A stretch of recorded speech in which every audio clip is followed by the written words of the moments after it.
And welcome inside the Backstage Pass. It is show number 2 of the day. We got a great week planned for you here, of course, coming by next couple of days. Pat Green and also Joe Nichols here on the Backstage Pass, again presented by our friends over at Bangtail Whiskey and, of course, Hank Jr. Productions. And pleased to welcome in my guest. We met at the big CRS at the Omni Hotel this year when it was the first year back in person. We got to meet each other. She came by the booth, we hung out a little bit, and she's now one of my best friends on the program, Miss Caitlyn Smith, back here on the show. What's going on? Hello. I'm so pumped to be back. Thanks for having me today. Oh, it's just good to have you too. Well, let's start right there because I want to go back to the football game that opened the Packers and the Bears, which you guys got to sing the national anthem. Here we are, the 2022 season for the NFL. Tell me about that moment, Lambeau Field, where it's the frozen tundra they call it. But Caitlyn Smith must have had a lot of fun. It's a tiny. It was a magical moment. It's 81,000 people. It's opening game for the Packers. I grew up in Minnesota, so we didn't talk about that. But it's a legend. It's legendary. It's Lambeau. I've never actually had the chance to even be there. But the fact that this stadium is plopped in the middle of this little community and everybody's going all out and having park in their front lawn and to see the community come together, it was super inspiring. And then to do the anthem, with a flyover and everything, and to watch the Packers game live. It was epic for sure. Now, is that your NFL team? Is that the Packers, or is it another? Well, I am born and raised in Minnesota. Okay. All right. Okay. So we I'm a Vikings fan. We didn't talk about that at all, though. While we were there. I'll tell you what, they're off to a good start too. The Minnesota Vikings this year too. So definitely 35 games to be 4-1. Maybe this. Hey, you know what? Super Bowl's coming up with the next year in Arizona there in February. So Super Bowl 57, Kirk Cousins and the Vikings could finally shed some bad playoff karma. It could be the year. Oh man, you never know. I love my Vikings, but man, they really are a heartbreak team. Really I've had some of those franchises here in Texas, one being the Dallas Cowboys, no doubt about it. Hey, let's talk about 22, man. So much has gone on ever since Starfire came out. You've just built on that. You had some amazing tours with Tim McGraw and just so many great artists out there of what Starfire did. It's definitely springboarded now into the latest work, which is a fantastic album. I put that emphasis on there because it is. High has been out there since April for you guys. Just talk about the whirlwind that 22 has been. Man. Well, the last year of life has been absolutely crazy. With this album, I decided to do something a little bit different, and I self-produced the record. And so, I was just kind of hearing how I wanted the songs to sound, and it was always interesting to me to sit in the producer chair. So I tried it, and it was scarier than I thought it was going to be. And it was a lot of work, but I'm really, really proud of this album. And so I spent, a good year, 2021 working on it, as well as touring with Little Big Town and Old Dominion and George Strait and doing my own stuff. And so last year was crazy. We rolled into this year and released the record and just kept going. And I did another headline tour, which I hadn't done since Starfire. And it was a blast. We piled the kids in the van and the whole band and everything and hit some of my favorite cities in the U.S. And then we also just finished a West Coast run, headline run as well. And so, man, we've just been busy on the road. I've been in the studio as well, working on the second half of this record that's coming out top of next year. Like you said, High was released in April, and I'm going to release the and low part to complete the record as High and Low top of next year. And so it's been crazy, but I'm having a good time. And I got to bring up the kids because I know that's always something we talk about here on the show. I love family. I just became a father myself for the first time there a couple of years ago. How are the kids doing?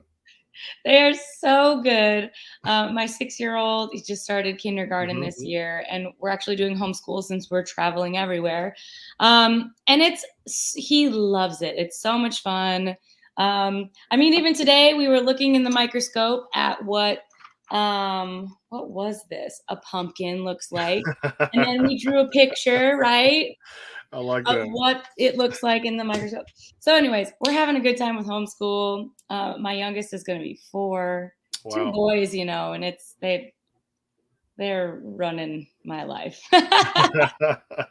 Well, I did want to bring up too the nominations. Congratulations from the Academy of Country Music Awards, New Female Artist of the Year, and of course the CMT Music Awards, Breakthrough Video of the Year. Again, just more recognition. It's like more milk on that cereal. You just want extra milk poured on top of that cereal, no doubt. But you've deserved it. You've worked hard. The credentials are there. The publications, media outlets such as myself noticed that, and we're putting all the eggs in one basket. If we're buying stock, I'm buying stock in Caitlyn Smith, no doubt. What does that That is so recognition felt like? nice. What does that felt like for you? Man, it has felt like it's really hard to explain it because, I grew up such a lover of country music. So much so that I made my way to Nashville and, moved there, ate, slept, drank all of the Mhm. country music, right? Wrote country songs, all that stuff. But, when I first moved to town, there were like two females on the charts. Yeah. It was like Carrie and Miranda. And so, so for something I had dreamed of as a kid, finally moving to Nashville, being like, oh man, like, do I even have a place here Mhm. in country music? And so to finally, after all of these years, where I've kind of taken my own path that's a little bit different, to finally have some of this stuff come true that I've dreamed of for a very long time is Mhm. I can't believe it. And I feel very, very grateful. It's almost like the pinch me moments. That's what you're telling me kind of feels like I'm It's getting that totally from. pinched me, and it's also some of the stuff where it's like I kind of had let go of these dreams because I didn't know if it Mhm. was for me, and so it's such a beautiful thing when you hold it loosely, for it to come back like it has, and I feel so pumped. Well, it should be, and I know for me, I just look back to that album because I put it on a playlist and never took it off. Starfire really started with that "Before You Called Me Baby," which was one of my favorite songs out there that you guys led that album off with. And there's something on there for everybody, and I can say that with most of the albums that I get and things across my desk. But it is one of the best country albums ever written, and it just I know you wrote a lot of songs on there too, and just go back to that album a little bit, especially that song, because I kind of wanted to know where did that one kind of start, and you kind of finished it with "Before You Call Me Baby." Yeah, man. Well, I'm super, super proud of this record. And the record came in a time that, I had went around to every label in Nashville and heard no from everyone. Hmm. And so I just decided to just make my own album of music that I love and sat down with a lot of my favorite collaborators in Nashville. With Before You Call Me Baby, that was written with Matt Jenkins, who is one of the greatest writers in town.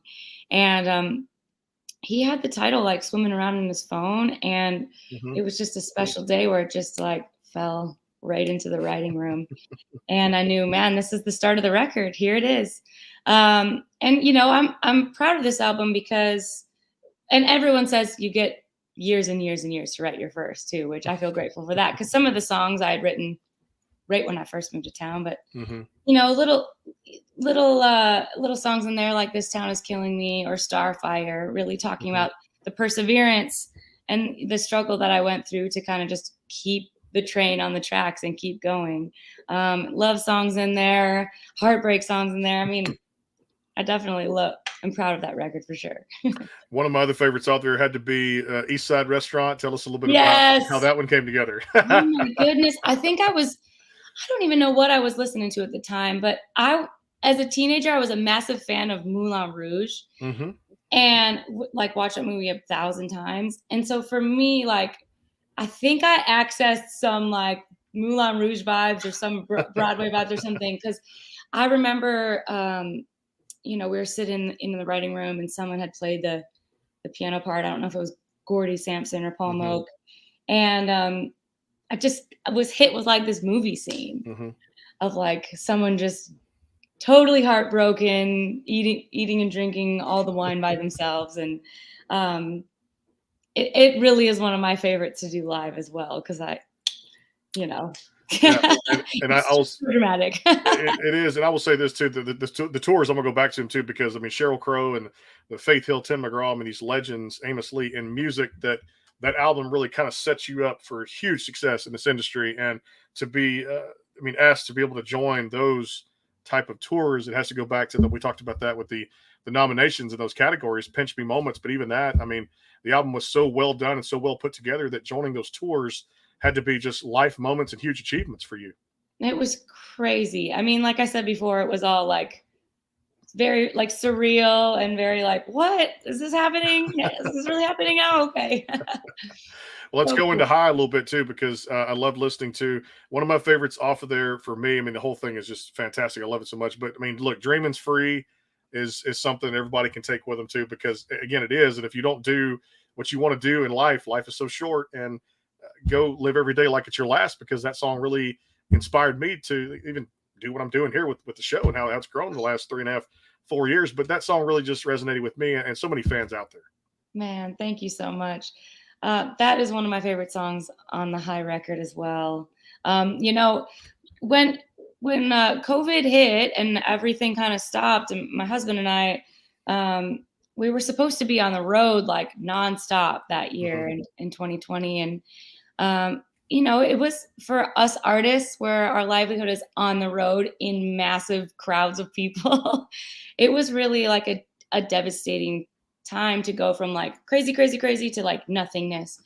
And I remember sitting down with our counselor because we all need therapy, We do. right? Thank We God for all do. therapy. Yeah. But sitting down with our marriage counselor, and you know, he's like, "Wow, everything sucks right now, but you know what you can do is dream together." And Mm-hmm. that was, you know, something my husband and I discovered is like a great way when we're not feeling super connected. If we can sit down and like, let's just put all that aside and like dream big. Mm-hmm. And that's kind of where the idea was sparked. It's like, um, you know, stuff can be really, really hard, but if we can just like push pause on that for a second and like, let's just go somewhere else. Let's just dream. So that's where that idea came from. It's a beautiful song, beautiful idea, and we all need that therapy, that counseling, no matter what our business or Absolutely. relationships are. It's huge. Hey, speaking of this, what a great honor this is. You're going back to the UK, to Scotland. I mean, this is. I wish I could just fly over there on the same plane with you too. And then also, let's talk about that, because that's a whole new set of music fans over there who have such an appreciation of country music and just all the festivals and big tours they do. You've got to be excited. I think this all begins next week over going to the UK and Scotland. Talk about that a little bit. Man, I am so excited to go to the UK. So I was able to play for the first time the C2C Festival, which is the big country Mm-hmm. music festival in the UK. I played that last March and really got to experience. I've heard about it, but really got to experience like the UK audience. Mm-hmm. Man, they are passionate about songs, passionate about songwriters, and they knew like the second verse of like every song, which is like and so, you know, as a writer, like that's some of my favorite audiences to play are like really listening rooms, right? And so I feel like I found my people when I went there. I was like, okay, I'll be coming back. So this is my first headline tour. Mm-hmm. I just found out London is sold out, which is super cool. Wow. So we're doing another show the next day. Mm-hmm. But everyone can look on my website for Mm-hmm. tickets. I also think that the Glasgow show is Glasgow, UK, not Scotland. I didn't Okay. know. Okay.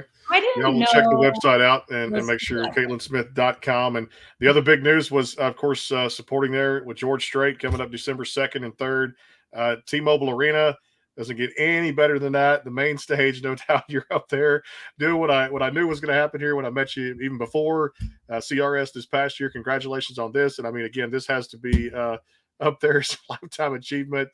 December 2nd and 3rd, T-Mobile Arena, supporting George Strait. What goes through your mind? Man. Um, well, anytime I've got the opportunity to open for George, I cry Mm-hmm. big tequila tears. Big tequila tears. Because he's got excellent tequila. But also it's the soundtrack of my whole life. And so Mm-hmm. to sit and listen to the King sing literally all of my favorite songs back to back to back to back. Um, and to hear him sound absolutely just perfect. Like Mm-hmm. the whole night is amazing. Um, and then to know that he's such a supporter and such a fan is like I cry even more tears because it's craziness to me. So but George is the best. There is no one better, and there probably will never be anyone better than him.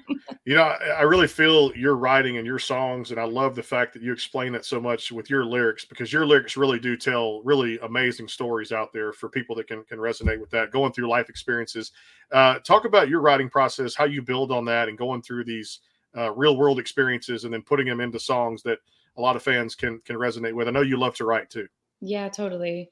I mean, I started off just making stuff up on Music Row and writing, and really, I saw that like there was really a million great singers in Nashville, Hmm. but you really needed to have the great songs in order to have a long career. And so I became a student of songwriting and just wrote like crazy. And as far as like what I write about, I think when I first moved to Nashville and I was still learning, I did a lot of like playing a character in a room where I'm not necessarily writing my life story, but I'm like, oh, this girl, I distance myself from the song, but Hmm. like it's almost mimicking. But through the years, I've learned how to kind of push into vulnerability and push Hmm. into real areas of my life, and I've found that the more that I do that, that the more people are able to connect to my music. And so, you know, I think I started it on Starfire, kept going on Hmm. Supernova, but on this new record, High, I mean, I think it's even, and especially the one I'm about to release, Hmm. it's another layer of vulnerability in just taking little pieces of my story from my marriage, or things that I struggle with, maybe not being so happy all the time, um, or struggling with doubt, or also just finding um, a new way to write about love when I Hmm. look at those sweet little babies. And so inspiration is everywhere. And one of my songwriter teachers told me, if you can't find anything to write about, then you're not paying attention. So I really try and pay attention. Words to the wise, no doubt about that. When you can't, you're not paying attention. I love that. Let's talk about the other one on that record, High, that I love so much. For me, was Downtown Baby. Let's break that one down a little bit. Downtown Baby was so much fun to write. Hmm. And when I make a record, I think about where is this fitting in the live show as well. I want to bring people on a journey. And so it's easy for me to go and sit in my feelings and write a ballad, write something emotional. But the trickier things are writing the tempos that feel real Hmm. honest. And so Downtown Baby came from, just sitting in a session, listening to this like really great track that this producer Togs was working on. And I kept flashing back to New York City. My band and I've spent a ton of time there. And every time we go, we for sure leave the kids Hmm. and we drink up all the wine in Manhattan and have a ridiculous, ridiculous time. Always my best Hmm. memories are in New York City. So anyways, that's kind of where my brain was when I wrote the song. Hmm. And it just felt like it really fit on this record. I love how you can pull it in, like I said, on the record and pull it into the live show too, no doubt. And I felt you guys did that with Maybe in Another Life, and I thought that was one of the ones that I was getting there toward the end of the record, and I'm like, I want more, I want more, I want more. And I wait for the next one to come out here in 23 too. But the Maybe in Another Life is another fantastic song. Thank you so much. I'm really, really proud of this song. And we put it on the end too, of High, as an intention to Hmm. show that like the low side is coming as well, Sure. and you can't have one without the other, really. But a song like that, I wrote it, and I wasn't so certain that I was going to Hmm. release it, but I had a number of friends like go through losses or go through heartbreak around me, and we've all experienced that in some way, shape, or form. There's somebody out there that maybe you could have been with that person and life would look way different. Hmm. And while I'm really, really so thankful with where I am in life, um, I think any person can relate to that story. So You really can, and that's heartbreak, I love the man. fact you told it very beautifully in that song for people that love. Again, just get the record is High out there across all the digital platforms, and check out those tour dates at CaitlinSmith.com. We're going to take a quick time out. I love the conversation. Sometimes I've got to get the breaks in too, pay some bills here on the broadcast. Okay. Get a word in for Bangtail Whiskey. We're coming right back with Caitlyn. We're going to talk a little bit, just a little bit of everything, and have a little fun, rapid fire, food, drinks, all that kind of stuff, and of course the big tour. Great. Over in Europe starts next week too as well. Coming right back here with Caitlyn Smith. It is the Backstage Pass. Stay tuned. The Bangtail pour is comprised of a sweet corn mash base. The front has a subtle sweetness and not too sharp. It has notes of a medium char or white oak for a smoky flavor in the middle, and the tail has a super smooth and warm finish. Go behind the scenes with some of the biggest artists in music today with the Backstage Pass, powered by the SportsGuysPodcast.com. Join Brandon Morrill and his co-host Kirsty Krause as they talk to rising stars and legends about their music careers. Listen to their latest tracks and learn fun facts about the men and women behind the music you love. And be sure to tune into the Backstage Pass Monday through Friday from 3:30 to 6:30, powered by the SportsGuysPodcast.com. And welcome into the Backstage Pass. And, of course, from the sports side of things, coming up this week, we'll have Mike Haas, the voice of the New Orleans Saints, will stop by. We'll talk about some Saints football and then, of course, a whole bunch of other stuff over the next few weeks with the MLB playoffs. And go Astros, go Astros, go Astros is all I can say. That's why I'm wearing the hat. It says take 17 on it, which they did. So now we got to take 22 and win this World Series championship. Back here with Caitlyn Smith, it is the Backstage Pass presented by Bangtail Whiskey and our friends over at Hank Jr. Productions. Again, the album High. Guys, fantastic. I know we talked a little bit about it at CRS, and it came out there in April. So the other version of Low is coming out here in 2023. I love the titles of your albums and what you've done to everything. The ones you put out, Starfire, then Supernova, and now High, and then Low. I just love how meticulous you are at putting out some great titles to albums with great songs. Let's dive into a little bit of rapid fire here. We'll do the best we can here with this. Awesome. Latest food craving for Caitlyn Smith or drink. What is it? Oh, it's pumpkin everything right now. We planted a garden this year, and so I've got pumpkins coming out of my ears. We can't cook it enough, so there's a lot of baking happening. Okay, baking around the house. Now, any good plans for the holidays? I know, of course, the touring and then back for Thanksgiving and Christmas with the family. Are you traveling? Man, we are going to, I think I'm going to hunker down and write a bunch in this next season, which will be great. And definitely spend some time in Minnesota, and then once it gets cold, we'll leave again. Which will be that time of year to say bye-bye, go back to Nashville. Here we go, too. Yeah. All right, Caitlyn's favorite flavor of ice cream. What are we talking about? Oh, like a Moose Tracks ice cream, like that has like the little Reese's peanut butter cups and chocolate, and I want all the chocolate peanut butter things. A little bit of mix too. All right, last show you've binge watched or currently binge watching now. What do you get into? I am obsessed with Yellowstone. That's why I'm wearing this hat. I love the hat. And it's coming out like next month, and my husband and I are counting down the days. We love it so much. As far as the reality shows, I love these so much because it's amazing. So many great people have come by the shows, and I tell you, man, this season of The Voice, I'm kind of digging into because my good friend Morgan Miles is on there. Awesome. She's doing really well too. These reality shows are really taking off. Kind of, what's your opinion of this? Because for me, it's like giving artists chances to get their stuff out there they may not otherwise have, but these shows are becoming kind of intense now. Some real competition. I haven't really sat down and watched very many of them. But I do. I think it's a great way for people to get exposure.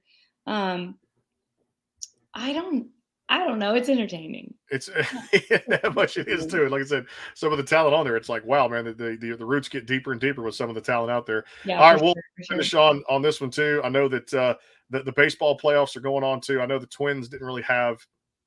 They stole our shortstop down here, Carlos Correa, which was a big shortstop from Houston. I lost to get to Minnesota, but one of our rookies filled in.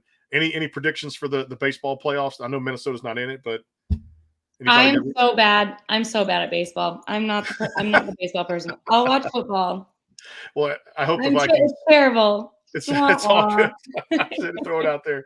Hey, good luck with the big tour next week, and definitely can't wait to hopefully see you again if you're back there in Nashville at CRS. And if I can make the big one in T-Mobile Arena in Vegas, I'm coming out there to see you live because I always promised you I was going to sit out there and watch you open for the king of country himself, George Strait. You're always a great artist out there and so kind to us here on the show. Thanks so much for everything. Congratulations on the success, and I look forward to doing this again when the album Low comes out in 2023. Amazing. Thank you so much for all your support, Brandon. I really appreciate it, and have a great day, my dear. One of the best, CaitlynSmith.com. And guys, you go check out High and, of course, the tour schedule at that very website. We'll see you guys tomorrow on the Backstage Pass. Pat Green stopping by here tomorrow, too, as well. Look forward to that, too, and talking about the new album here for all of us here. We'll see you guys. Have a great night.